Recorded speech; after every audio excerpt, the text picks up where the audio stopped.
Hi, this is Scott Garibay, and today I want to talk about American politics, and I want to talk about a possible path that Kamala Harris has to beat Donald Trump. It was shocking to me, and it made me stop in my tracks when I heard it, and we do need to talk about it. All right. So first of all, let's talk about Kamala Harris's path to to beat Donald Trump. So first of all, I don't think that Kamala Harris's campaign is real. In that, I think the Democrats were like, oh man, like when we're in the Joe out, Kamala era in, and this is an unprecedented time. Everyone on both sides did not expect that Joe Biden not being able to speak coherent sentences to questions that were asked to him would be enough to get him out of the election. We all thought, oh well, of course, like he's been doddering and not making sense for 4 years. Why would it? I guess it's a little worse now. Why is it going to matter? It mattered, and that shocked everybody. And George Clooney and Pelosi were like, "You out," and that was that. He was done, right? Nancy Pelosi, George Clooney decided the fate of America, and it happened.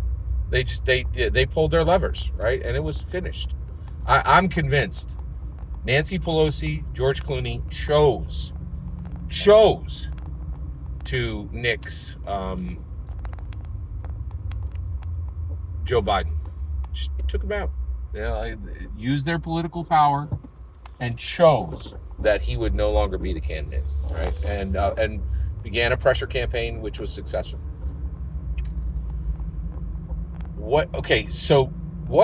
So with that said, what is Kamala's chance? Well, it's not zero, it's 1%, right? It was 1% like 3 weeks ago. Then Taylor Swift came in. Then it became 3%. She tripled it. Okay? I think it might be 6% to 20%. And here's why. Here's the next one. Joe Rogan. Let's talk about Joe Rogan. So Joe Rogan gets in and he's like, yeah. He's like, listen up.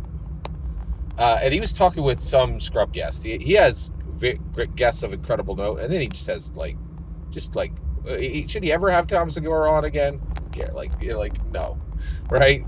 So he just had some scrub guest on, and he said, "I think Kamala's going to win." And he's like, "What?"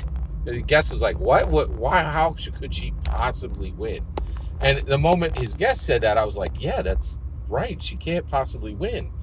Inflation's on the rise, crime is on the rise." And war is on the rise. Like, no one's going to vote for 4 more years of this, right? And then Joe said something that made me listen. And he said, where we are right now is people are gaslighting themselves. And I was like, oh my gosh, like that makes sense. Why are people saying, I hear people every now and then, not a lot of them, right? And mostly people who are going to talk now and not vote later, right? Like, very much, I can tell you right now, there are a lot of people talking about voting for Kamala Harris that aren't. A lot of them are very young. I'm telling you, I swear, half of them are going to be like, oh, the election was yesterday? Right? Yeah.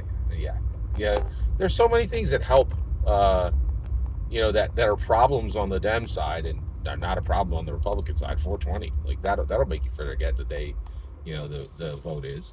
But what did he say? He said, people are gaslighting themselves. We're in an era where people are gaslighting. The mainstream media is gaslighting, but we've reached a point where people are seeking to be gaslit. They are doing the gaslighting themselves. They are taking the hose, right, and just like putting it straight, right? Like it's just, and that's what worries me.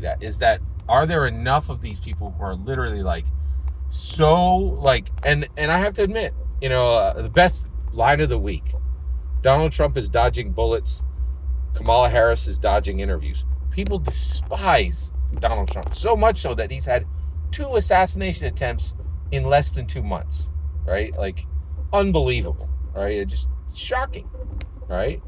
But this is where we're at. This is where we've landed, right? And so people despise Donald Trump, and their willingness to make sure he isn't president again is extremely high. So high that they could gaslight themselves that they can survive another 4 years of Kamala Harris. Whew.